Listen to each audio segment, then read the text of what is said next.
Hi and welcome to another video of Sewing with Mrs. B. I'm going to show you today a stitch called the blanket stitch. And you might remember that a few videos ago I showed you the overcast stitch, which looked a little bit like this. So it was a stitch that went over and over and over the edge of something. And I said that it was a good stitch to use if you had a raw fabric edge that needed to be covered up so that it frayed less.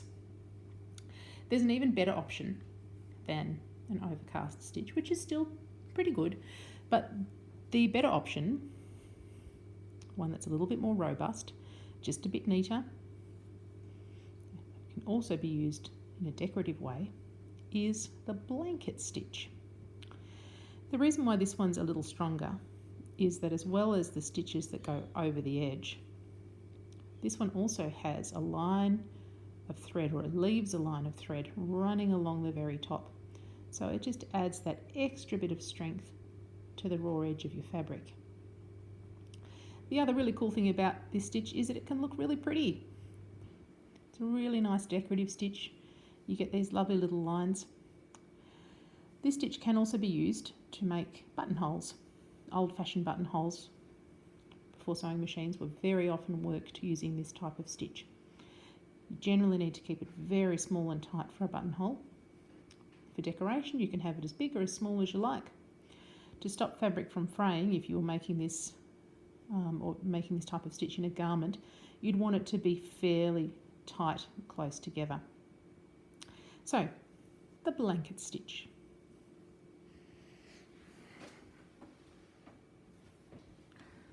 Thread, needle, the usuals. This is a little bit more complicated than the other stitches we've done. We're going to start at the back, come through to the front. And then I'm going to start by going back over to the top and making a loop. So I'm going back to almost the same hole. You might remember that I've said in other videos that with felt, if you keep going back to the same hole all the time, you'll get a little hole in your work. So almost the point where we came out, and then pull it through. Then before you pull it all the way tight, you're going to slip your needle through there, and then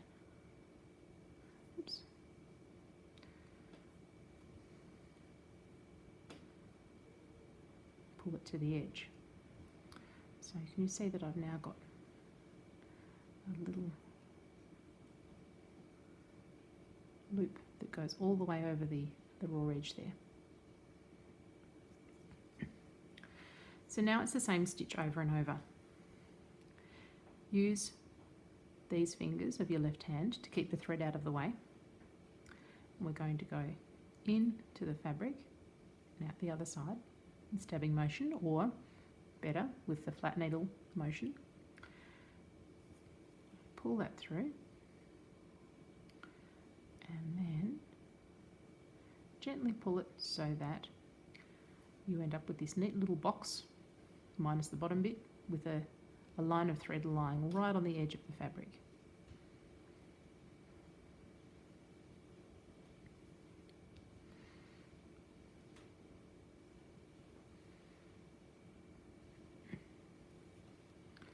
This is a lovely stitch to do if you're applying a bit of fabric to the front or the exposed bit of another bit of fabric, which is what we call the art of applique, which is essentially stitching one bit of fabric to the top of another on a flat surface so that we get a picture or a shape or something decorative.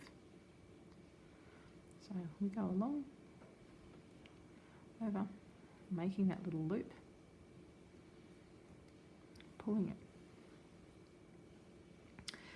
It takes a little bit of practice to know just how tight to pull it. So if you pull it too tight, you'll get a little bit of a pucker, You don't really want that. So loosen it up just a bit. Keep it nice and snug. What I'll do now is show you how it goes with 2 thicknesses of fabric. So I'll just fold this up. The stitch is exactly the same, but when you're working with 2 thicknesses of felt, you need to use that stabbing action more than the flat needle action. So, because if you use the flat needle action, I think I might have caught it that time. You see I haven't come all the way through in the same spot. I'm a bit lower there than I am there, and you'll end up with a stitch that's not quite even. Yeah, there you go. You can see how I haven't come through at the same spot. So you'll need to stab rather than lie flat, but otherwise loop.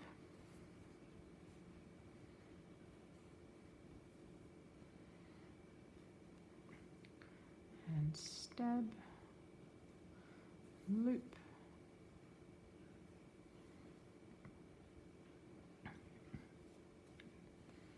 Stab and loop.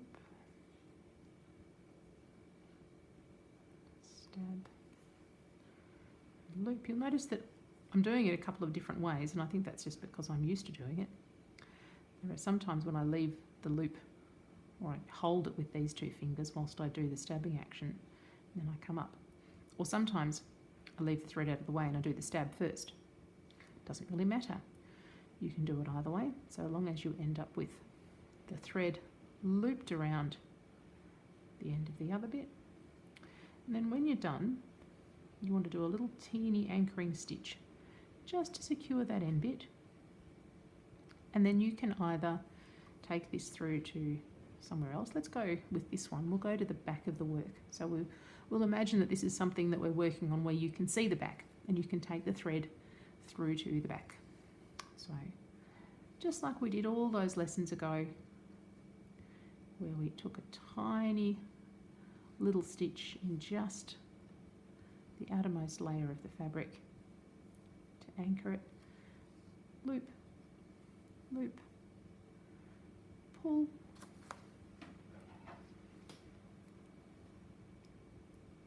and snip. And there we have the blanket stitch on a single layer and a double layer.